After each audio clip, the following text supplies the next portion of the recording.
I mean, one of the issues is chicken. I don't know if we, Chicken. You know, chicken is a big issue, whole chicken.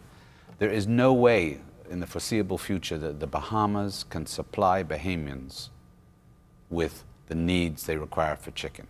So the concession or the discussion will be giving import of chicken at a certain rate up to a certain ton, and after that, the rate changes or the tariff changes, which means Bahamian chicken producers are protected, and that's the way this issue works.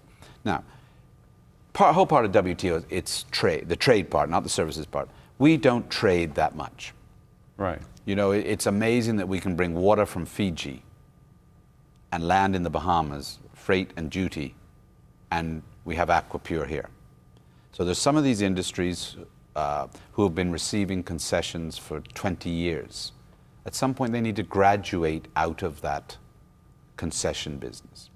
So if I was to tell you that concessions currently cost about 140 odd million, that's what we give away to Bahamian companies to allow them or permit them to trade.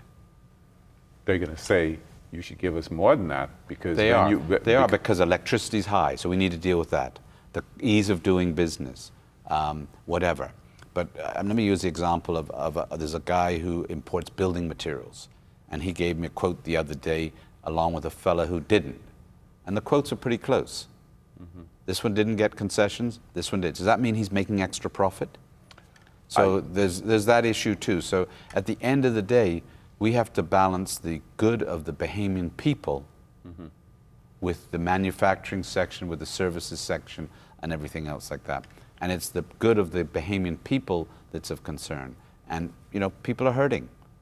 If we can lower the prices of grapes, I mean, you know, the government has done a whole bread basket item. Yes, we put quinoa in the bread basket, and people are saying, why that? Well, that's an attempt to get at a better, healthy budget. These are ongoing things that if you follow what the Minnis administration are doing, we are trying to nudge, pull, push, move the economy into an ease of doing business and produce better results for the Bahamian people.